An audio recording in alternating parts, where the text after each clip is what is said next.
To add a bit of visual interest to this model, I decided to repose the wing flaps by removing the section from the wings by using a hobby knife.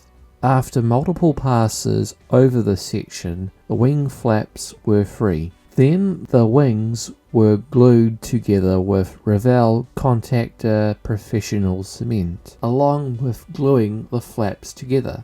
After the parts were dried, the wings were glued onto the fuselage, with the flaps glued onto the model. I also decided to replace the moulded pitot tube with a brass rod by first cutting off the tube, then drilling a 0.5mm hole into the part.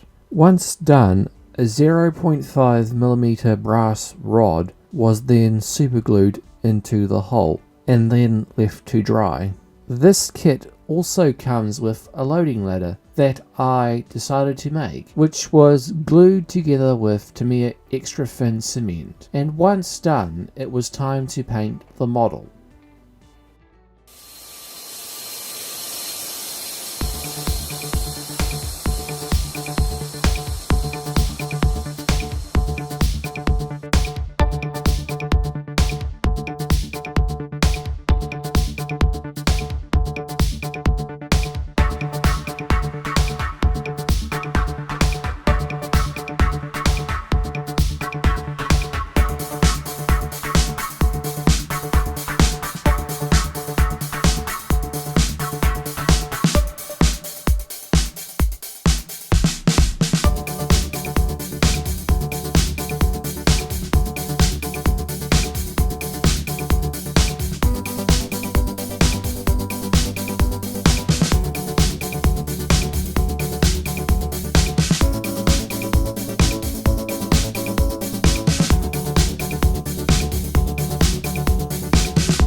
After masking off the top side of the model with various widths of masking tape, the model was sprayed in multiple coats of Tamiya gloss white spray paint, which was much easier to spray paint the white than to brush paint the colour.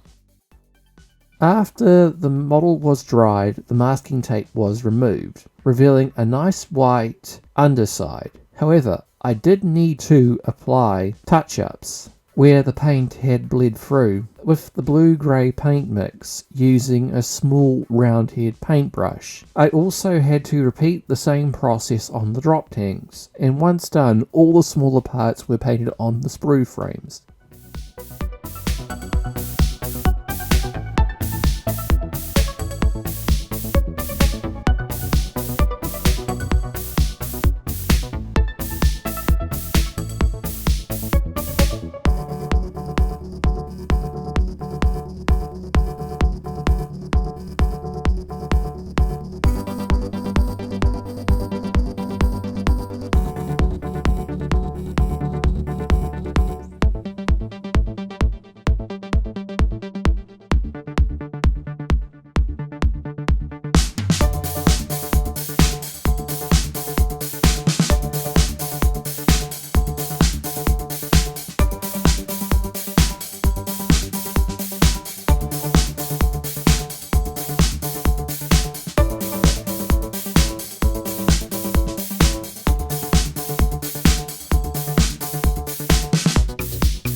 British roundel decals in this kit were printed with the centre red dots separately, which requires you to apply the red dots yourself. To aid in this, an RAF roundel was printed to the exact size of the decal, using an inkjet printer which created a paper template that was used to align the dot during the application of the decal. To apply the roundels on the underside of the wings, I needed to use the paper templates again to cut the decals to the correct shape, using both a ruler and a hobby knife. Since the missiles will be glued over the roundels, once the decals were cut to shape, the roundels were applied with micro sol and micro set decal solutions, and after drying, the centre dot decals were applied in the same way.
Unfortunately, there was a rather nasty seam line in the side of the canopy, as you can see where the arrow is pointing on screen. This will need to be removed from the part before it can be painted, and the only way to remove the seam line is to sand and polish out this defect. So, starting with a piece of 1000 grit wet and dry sandpaper, the seam line was sanded away. Then, the area was sanded, this time with 2000 grit sandpaper. After the area was sanded, it was time to restore the opacity of the clear part. This was done by using various grades of Tamiya polishing compound. Starting with the coarse polish, the canopy was rubbed with the polish, using a microfiber cleaning cloth and cotton buds, and applied on both sides of the canopy. Then the entire process was repeated with the fine polishing compound. And finally, the canopy was polished with the Tamiya finishing compound.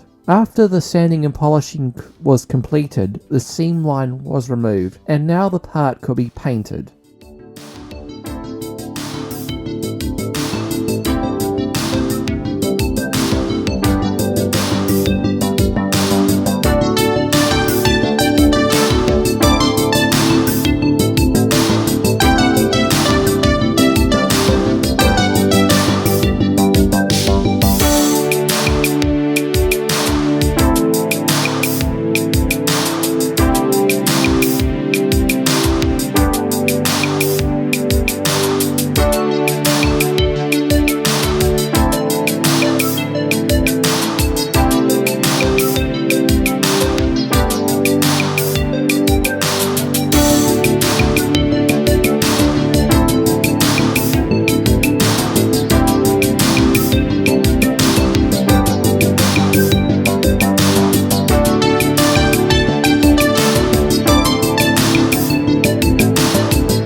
With the model completed, I decided to make a small diorama for this kit, in this case depicting a segment of the flight deck from one of the Royal Navy's Invincible class aircraft carriers, including the recreation of the unique runway markings of the flight deck found on the Invincible class aircraft carriers that will make for a nice display base for the model Sea Harrier. However, this entire diorama will be made from scratch, starting with sketching out a plan for the diorama onto scrap cardboard, where I could figure out the size of the scene and if the model would fit, and measure and work out the size of the flight deck markings. And once done with sketching out the diorama, it was time to make the base.